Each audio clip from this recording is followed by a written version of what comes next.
Hello दोस्तों, नमस्ते। कैसे हैं आप सब? उम्मीद करती हूँ आप सब ठीक होंगे, मैं भी ठीक हूँ। तो दिन है शुक्रवार, सुबह का टाइम हो रहा है, मैं नहा के अभी आई हूँ तो अपना तैयार हो रही हूँ। तो सबसे पहले अपने फेस पे मैं सीरम लगाती हूँ, उसके बाद अपना बिंदी, सिंदूर, लिपस्टिक वगैरह लगाती हूँ। रोज़ के रोज़ एक टाइम सुबह में सीरम ज़रूर लगाती हूँ। और सीरम किसी भी कंपनी का होता है, मतलब कि ज़्यादातर मैं गार्नियर का ही यूज़ करती हूँ। तो यहाँ पे बस फटाफट लगा के तैयार हो गई हूँ। थोड़ा सा काजल भी आज मैंने लगा लिया था, मन हो रहा था लगाने का। और आज न तबीयत भी ठीक नहीं है, सर्दी जुकाम हो रखा है। तो सुबह सुबह इस वजह से नहा ली हूँ ना कि थोड़ा सा मन भी नहाने से हल्का हो जाएगा। उसके बाद जो अपना घर का काम है ना वो शुरू करूँगी। वैसे मॉर्निंग का जो झाड़ू पोछा होता है ना वो मेरा हो चुका है। और रोज़ का व्लॉग मेरा ना रूटीन वाला है, तो रूटीन का ही वीडियो जाता है। आप लोग हमेशा ये ना सोचिएगा कि घर का ही दिखाती हैं। तो मैं एक हाउसवाइफ हूँ और घर में एक हाउसवाइफ क्या करती है, सुबह शाम घर का काम भी संभालती है। तो वही सारा मैं अपना वीडियो में शेयर भी करती हूँ।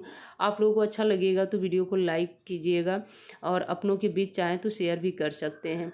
और जो लोग भी मेरे चैनल पे नए होंगे ना, प्लीज़ मेरे चैनल को सब्सक्राइब कीजिएगा, बेल आइकन को प्रेस कीजिएगा, ताकि जो भी नया वीडियो शेयर करूँ तो उसका नोटिफिकेशन आप सभी लोगों को मिलता रहे। तो पीहू को ना आज सुबह जल्दी स्कूल जाना था, तो उसको मॉर्निंग में नाश्ता बना के दे दी हूँ। टिफ़िन में भी वही आलू के पराठे ही दिए थे मैंने। और बाबू को नहला धुला के तैयार करा के बैठा दी हूँ पढ़ने के लिए। इस तरह से वो बिजी रहेगा ना तो मुझे भी नहीं परेशान करेगा और मोबाइल के लिए भी नहीं जिद करेगा।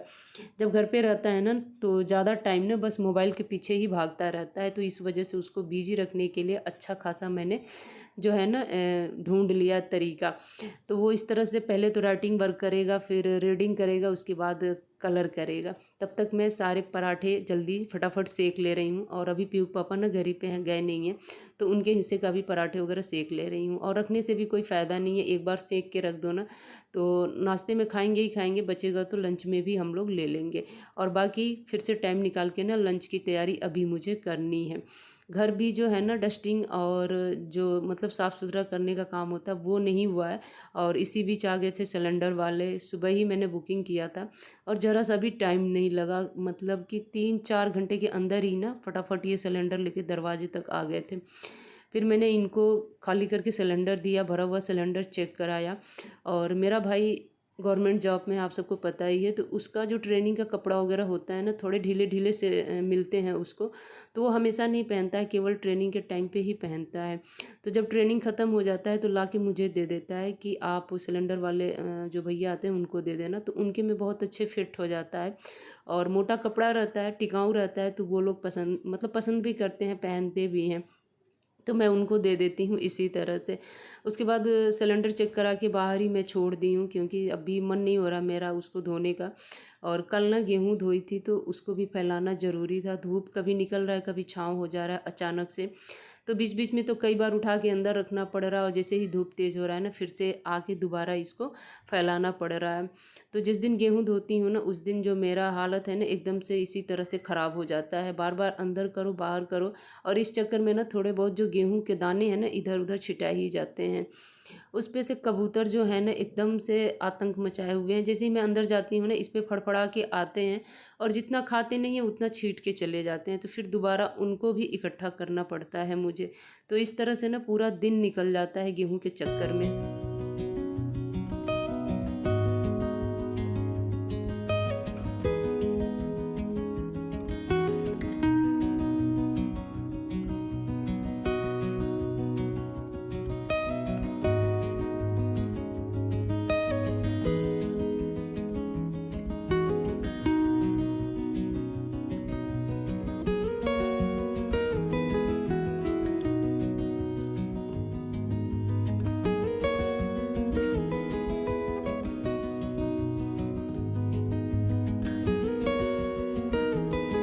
और क्या हुआ था ना कि गुरुवार को मशीन में लगाई नहीं थी और शुक्रवार को मशीन लगाई हूँ ना, तो 2 दिन के कपड़े इतने ज़्यादा हो गए थे।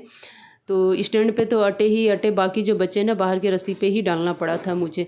तो सबसे पहले स्टैंड के कपड़े उठा के अंदर रखूँगी, और इनको तह लगाना भी बहुत ज़रूरी है, वरना एक ढेर सा बन जाता है कपड़ों का। और मेरे घर में मेरे सिवा कपड़ों को कोई फ़ोल्ड नहीं करता है, ना सहेजता है। बस टाइम से इनको मिलना चाहिए कपड़ा कि मम्मी ये कपड़ा कहाँ है, वो कपड़ा कहाँ है। मेरे हस्बैंड को बता दूँ ना कि मतलब उनका अंडरगारमेंट से लेके गमछा तक सब चीज़ का ख्याल मुझे स्पेशली रखना रहता है। वो खुद नहीं जान पाते हैं, ना उठा के रख पाते हैं, भीगे तो भीगे। मतलब ये सारा काम जो है ना मेरे जिम्मे रहता है और होना भी चाहिए। मैं घर पे रहती हूँ, खैर वो तो बाहर ड्यूटी करते हैं, ड्यूटी करके आए तो फिर उनको इतना टाइम कहाँ मिलता है। लेकिन आज मैं एक बात बता रही हूँ कि जितना औरतें अपने पति का ख्याल रखती हैं ना, उतना पति औरतों का रखते तो हैं, लेकिन बीच बीच में एक आध काम ऐसा कर जाते हैं ना कि पत्नियां एकदम से नाराज़ हो जाती हैं, बहुत ज़्यादा नाराज़ हो जाती हैं। कभी कभी तो उनके साथ ऐसा होता है ना कि चने की झाड़ पे चढ़ा के ना उन्हें नीचे गिरा दिया जाता है और फिर भी वो किसी से कोई शिकवा शिकायत नहीं करती हैं। मैं आज अपने पति की सच्चाई बता रही हूँ। सुबह ही उन्होंने प्लान बनाया था कि दोपहर के टाइम पे सारा काम निपटा लेना और जल्दी मतलब शाम को हम आएंगे, शाम को जाना है हम लोगों को कहीं शॉपिंग करने। अब त्यौहार नज़दीक आ गया है तो कुछ कुछ चीज़ें ख़रीदना ज़रूरी है और धीरे धीरे करके ख़रीदेंगे तभी तो मतलब इकट्ठा हो पाएगा। आने वाले दिनों में हम लोगों को कहीं जाना भी है तो उसी का प्लानिंग चल रहा है। कहाँ जाएंगे मैं आप लोगों से ज़रूर शेयर करूँगी। सो मैं घर का सारा काम टाइम टू टाइम फटाफट एकदम निपटाते जा रही थी। दोपहर में जो रेस्ट होता है ना वो भी मैंने नहीं किया था। दवा खा के बस थोड़ी देर मुझे नींद आई थी, उसके बाद जल्दी उठ के फिर से दोबारा घर के काम में लग गई थी। आप लोग देख भी रहे हैं यहाँ पे मैं बाहर बैठ के अपना सिलेंडर साफ़ कर रही हूँ। और उसके बाद क्या हुआ, शाम को अचानक से फ़ोन कर रहे हैं ना कि मतलब नहीं आ पाएंगे हम और आज वो सारा काम नहीं हो पाएगा, नेक्स्ट डे कर लेंगे। और मुझे इस बात पे बहुत चिढ़ हो गया था। जब आपको जाना ही नहीं था तो सुबह से इतना सारा कुछ करने का क्या ज़रूरत था। जब आपको पता ही है कि ड्यूटी ऐसी चीज़ है जिसमें छुट्टी मिलती है नहीं मिलती है, तो दोनों चीज़ें होती है ना कि सामने रखा करो कि जा भी सकते हैं नहीं भी जा सकते। एकदम कन्फर्म किसी को बताना कि जा सकते हैं, एकदम तैयार सा रहना, टाइम न लगे। तुम ही लोग ज़्यादा टाइम लगा देते हो। सो इस वजह से मैं एकदम से परेशान दिन भर रही और सारा काम टाइम से टाइम करती रही। तो ये है मेरे पतिदेव की सच्चाई। मतलब क्या ही बताऊँ, लोग कहते हैं ना कि मतलब पैर की जूती समझते हैं ये लोग, तो ठीक उसी तरह से कभी कभी होश आ जाता है। तो बाहर का गाइज काम निपटाने के बाद फिर थोड़ी देर के लिए मैं भी मार्केट चली गई थी, ऐसे ही चुटुर पुटुर चीज़ें लेके आनी थी। और उसके बाद शाम के टाइम पे ना अपना बेड शीट देखा ना, पूरा इकट्ठा करके दोनों बच्चे मेरे रख दिए थे और यहीं पे लेट के टीवी देख रहे थे। और टीवी देखते देखते क्या क्या किए थे ना कि बेडशीट के अंदर ही हाथ पैर लगा के और पूरा बेडशीट ख़राब कर दिए थे। एक बार फिर से इसको सेट करके अच्छे से मैं बिछा ले रही हूँ। और आज मुझे एक और ज़रूरी काम करना था कि घर में जितने भी बच्चों के कॉपी बुक्स थे ना, उसको मैंने पीहू को बोल दिया था कि अलमारी से नीचे उतार लो और उसमें से छांट लो कि कौन सा रखना है और कौन सा हटाना है। क्योंकि ऊपर का जो अलमारी का हिस्सा है ना, पूरा कॉपी बुक से ऐसे ही भरा पड़ा हुआ है और जगह भी ले रखा है और उसका कोई मतलब भी नहीं है। सो इस वजह से मैंने उसको बोला था फटाफट, वो बेचारी लगी है छांटने में। उसके बाद जो भी रफ़ निकला था उन सबको इकट्ठा करके मैं बाहर रख दूँगी और जो भी कबाड़ी वाले भैया आएंगे उनको मैं बेच दूँगी।